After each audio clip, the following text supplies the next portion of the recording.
آپ کو دینا چاہوں گا، اور یہ وہ تحفہ ہے جو آج بھی کعبہ کے غلاف پہ لکھا ہوا ہے۔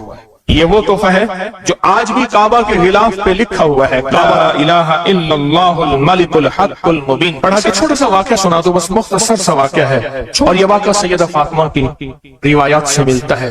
سیدہ فاطمہ کے پاس سائلین آتے تھے، ضرورت مند آتے تھے، سخاوت کا گھرانہ، سخیوں کا گھرانہ ہے، ضرورت مند آتے تھے سخاوت کے گھر پہ۔ سیدہ فاطمہ کی بارگاہ میں جتنے لوگ آتے تھے جن کے رشتوں کے مسائل ہوتے تھے، رزق کے مسائل ہوتے تھے، اور گھریلو کوئی الجھنیں، کوئی ناکامیاں، کوئی پریشانیاں، حالات کی بندشیں، گھریلو مسائل، صرف گھریلو مسائل، وہ بیٹی کا رشتہ ہے، وہ اس کا بسنا نہیں ہے، وہ شوہر اور میاں بیوی کی ناچاکی ہے، سسرال کی طرف سے سختی ہے، کوئی تلخی ہے، کوئی مشکل ہے، کوئی مسائل ہیں، کوئی حالات کی تنگی ہے۔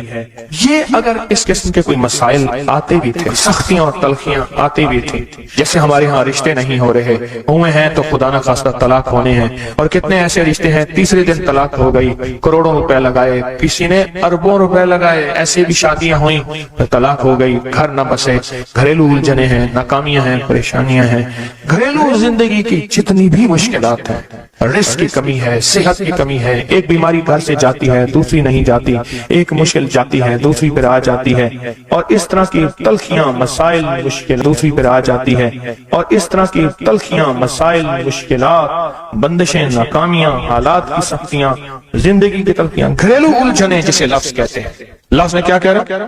گھریلو الجھنیں جس کو لفظ کہتے ہیں۔ یہ عمل گھریلو الجھنوں کے لیے سیدہ فاطمہ کا معمول تھا، جس روایت سے مجھے یہ روایت ملی ہے، گھریلو الجھنوں میں ان کی زندگی کے معمولات میں تھا۔ آپ بتاتی تھیں کہ یہ عمل پڑھیں۔ ایک درویش نے مجھے اس عمل کی خصوصی اجازت دی، خلافت بھی تھی، حضرت شیخ انظر شاہ کشمیری رحمۃ اللہ علیہ نے خلافت بھی تھی، اور ایک رسالے میں یہ مضمون کے ساتھ یہ عمل بھی چھپا ہے، یہ عمل چھپا ہے الحسن میں، اس دور میں مضمون بھی چھپا اور یہ عمل بھی چھپا تھا۔ انہوں نے جو اجازت دی تھی، فرمایا تھا جدا جدا کر کے پڑھنا طاقت بڑھ جائے گی۔ لا الہ الا اللہ الملک الحق المبین، انہوں نے فرمایا تھا، اللہ کے ولی تھے، انہوں نے فرمایا تھا کہ جدا جدا کر کے پڑھنا۔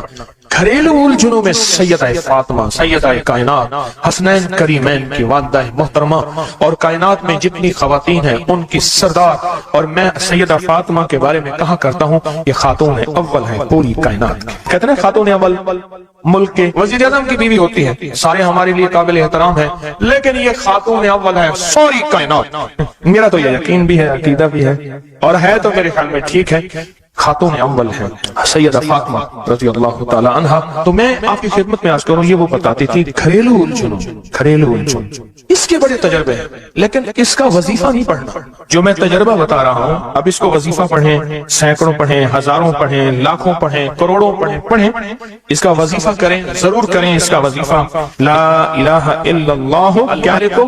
الحق المبین۔ اس کو جدا جدا کر کے مجھے جس درویش نے اجازت دی تھی، اس کو پڑھنا نہیں ہے، اس کو تصور سے لکھنا ہے۔ یہ ذرا نقطہ یاد رکھیں، یہاں ذرا تھوڑی سی آپ کی توجہ چاہیے۔ پڑھیں گے تو لکھیں گے، لیکن پڑھنے سے مراد اس کی تسبیح، اور اس کی تسبیح ہیں، کتابوں میں روایات ہیں، وہ آپ کر سکتے ہیں، لیکن اس وقت جو میں آپ کو عمل بتا رہا ہوں، اس وقت جس عمل کی آپ کو اجازت دے رہا ہوں، وہ عمل ہے اس کو تصور میں لکھنے کا عمل۔ وہ عمل مجھ سے ذرا تھوڑی سی توجہ سے لے لیں۔ آپ جس زندگی کے گھر کے جس مسئلے کو حل کرنا چاہتے ہیں، اس کے اوپر تصور ہی میں اس کو لکھیں۔ چلو آپ ایسا کریں، آپ کی اولاد ہے، گھر ہے، اس کے اوپر لکھیں، ذرا تصور میں لکھیں، لا الہ الا اللہ الملک الحق المبین۔ اچھا، یہ تصور پہلے تھوڑا کمزور ہوگا، پھر ایک وقت آئے گا یہ تصور مضبوط سے مضبوط تر ہوتا جائے گا، یہ تصور مضبوط سے مضبوط تر ہوتا جائے گا۔ تھوڑی سی توجہ کی ضرورت ہے، آپ ذرا رک گئے ہیں میری بات کو۔ آپ کہیں گے ورد کراؤں گا، میں نہیں کراؤں گا، آپ کہیں گے تسبیح بتاؤں گا، میں نہیں بتاؤں گا،